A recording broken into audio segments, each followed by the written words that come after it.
ఓం నమః శివాయ. ఓం నమో నారాయణాయ. ఓం స్వర్ణాకర్షణ కాళభైరవాయ నమో నమః. ఓం కాళకాళాయ విద్మహే కాళాతీతాయ ధీమహి తన్నో శ్రీ స్వర్ణాకర్షణ కాళభైరవ ప్రచోదయాత్. హరి ఓం. మా ఛానల్కి స్వాగతం. చూస్తున్న వీక్షకులకు, ప్రేక్షకులకు, ప్రియ కాళభైరవ భగవద్బంధులకి స్వాగతం పలుకుతూ మమ్మల్ని ఎంతగానో ఆదరిస్తూ ఉండబడినటువంటి ప్రియ సోదర సోదరీమణులకు అందరికీ కూడా నూతన ఆంగ్ల సంవత్సర శుభాకాంక్షలు.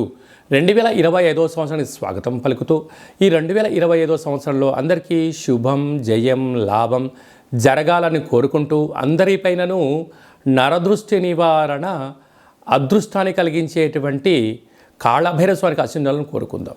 అలాగనే 2025 1, 1, 2, 4, 6 అనేటువంటి పరిస్థితుల ప్రకారంగా పూర్తిగా కలిపినట్లయితే 5, 4, 9 అవ్వడం వలన విశేషమైన పూర్ణ సంఖ్య అంటారు. 2025ని పూర్ణ సంఖ్య అంటారు. తారీఖును, నెలను కలిపినట్లయితే 11 సంఖ్య మంచి లాభ సంఖ్య రాబోతుంది. కనుక ప్రభుత్వ ఉద్యోగ ప్రయత్నం చేసేవారికి, ప్రభుత్వ ఉద్యోగంలో ఉండబడినటువంటి వారందరికీ చాలా శుభ పరిణామము అని గమనించగలగాలి. అలాగనే మనకు ఈ 2025వ సంవత్సరము బుధవారం రోజు ప్రారంభమవ్వడం, ఉత్తరాషాఢ నక్షత్రం అవ్వడం వలన విపరీతమైన రాజయోగం అందరికీ కలిసి వస్తుంది అని చెప్పగలగాలి. అలాగా 9 సంఖ్య పూర్ణ సంఖ్య అవడం వలన అనేక మందికి లక్కీ నెంబర్ కూడా 9 సంఖ్య. కొన్ని కోట్ల మంది ఎదురు చూస్తున్న వారందరికీ అదృష్టవంతులు కాబోతున్నటువంటి సంవత్సరం ఇది అని చెప్పి కూడా మీరు గమనించాలి. కనుక ఈ 2025వ సంవత్సరంలో ప్రారంభ కాలంలో ద్వాదశ రాశుల్లో గ్రహ గమనాల్ని ఒకసారి వీక్షింపచేద్దాం.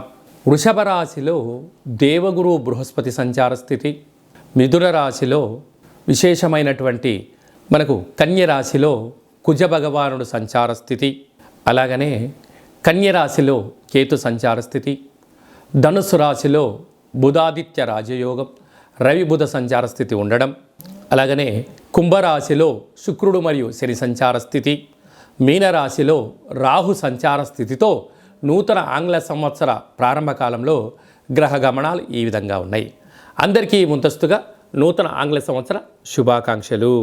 కుంభరాశి వారికి 2025 ఆంగ్ల సంవత్సరము మరియు తెలుగు ఉగాది పండుగ దగ్గర నుంచి వీరి యొక్క ఆదాయ వ్యయాలు, రాజపూజ్య అవమానాలు, ఆర్థిక అభివృద్ధి ఎలా ఉంటుందో ఈ వీడియోలో సవివరంగా సంపూర్ణంగా క్లుప్తంగా తెలుసుకునే ప్రయత్నం చేద్దాం. కుంభరాశిలో ఏ నక్షత్రాలు వస్తాయనగా ధనిష్ఠా నక్షత్రంలోని 3వ పాదం, 4వ పాదం, శతభిష నక్షత్రంలోని 4 పాదాలు, పూర్వభాద్ర నక్షత్రంలోని 1, 2, 3 పాదములు కలిపితే కుంభరాశి అవ్వడం జరుగుతుంది. కుంభరాశి యొక్క అధిపతి శని భగవానుడు. వీరి యొక్క ఆదాయ వ్యయాన్ని మనం ఒకసారి పరిశీలించినట్లయితే ఆదాయం 8, వ్యయం 14. చూడండి ఎంత వైవిధ్యభరితమో. ఇక్కడ 8 రూపాయలు ఆదాయం ఉంటే 14 రూపాయల ఖర్చు ఉంది. అధికంగా 6 రూపాయలని ఏమిటి అనేటువంటిది ఈ కుంభరాశి జాతకులు ఆలోచించి తీరాలి. అదే కాకుండా అధిక శ్రమ, పెట్టుబడులు, వ్యవహార కార్యక్రమాల్లో ఉండబడినటువంటి వాటిని కొనసాగించడమే ఉత్తమోత్తం. కొత్త వాటికి వెళ్ళి ఆలోచన చేసి అప్పుల పాలైపోయి అయ్యో రామచంద్ర అని చెప్పి అరణ్యం వైపు చూసేదానికన్నా ఉండబడిన దాన్ని సర్దుకోపోగలిగితేనే రాబోయే కాలము మంచి కాలము. రాజ్యపూజ్యం 7, అవమానం 5. అంటే మీకు వైపు చాలా అనుకూలత ఉంది, పరిస్థితి ఉంది. కానీ దయచేసి ఎప్పుడూ కూడా ఎవరో ఉన్నారు, ఏదో చేస్తారు అని దాన్ని ఏ రోజు నువ్వు ఆలోచించుకోకు. కాకుండా ధనిష్ఠా నక్షత్ర జాతకులకు ఆరోగ్య పరిస్థితి బాగుంటుంది. శతభిష నక్షత్ర జాతకులకు ప్రారంభ సున్నా అనగా 2025 ఏప్రిల్ నుండి ఆగస్టు వరకు, 2026 జనవరి నుండి 2026 ఏప్రిల్ వరకు చివరి సున్నా కారణం వలన వాహన ప్రమాదాలు, ఆరోగ్యం పొంచి ఉంది. తస్మాత్ జాగ్రత్త. పూర్వభాద్ర నక్షత్ర జాతకులకు మధ్య సున్నా కారణం వలన 2025 ఆగస్టు నుండి డిసెంబర్ వరకు మనోవేదన అయ్యే పరిస్థితి ఉంటుంది. అలాగా రాశాధిపతి శని భగవానుడు అవ్వడం వలన, సేనాధిపతి నరాధిపతి ఈయన అవ్వడం వలన అనేక మంది మీ సేవలు వాడుకోవాలని ఎదురు చూస్తున్నారు. ఒకవైపు మధ్యమ ఏలనాటి శని మే వరకు.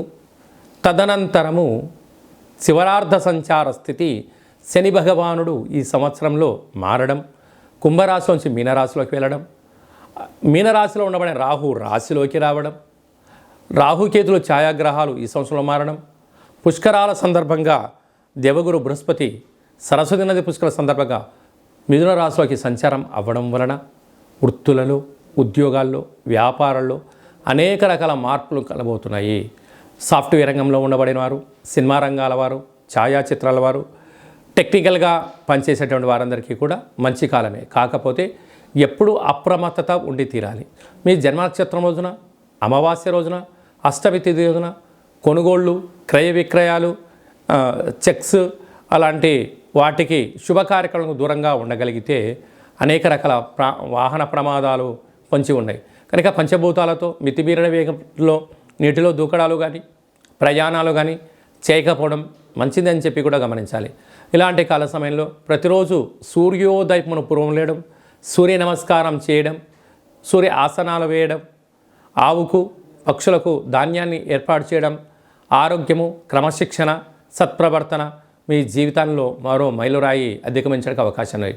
కనుక వీలైనంత వరకు మౌనం, ధ్యానం, ఏకాగ్రత, ప్రశాంతమైన వాతావరణం ఏర్పరచుకోగలిగితే కుంభరాశి వారు అప్పుల పాలు కాకుండా లేనివి సంపాదించకపోయినా ఉండబడిన స్థిర చరాస్తులు పోగొట్టుకున్న మానవ ప్రయత్నం చేయాలని చెప్పి కూడా గమనించాలి.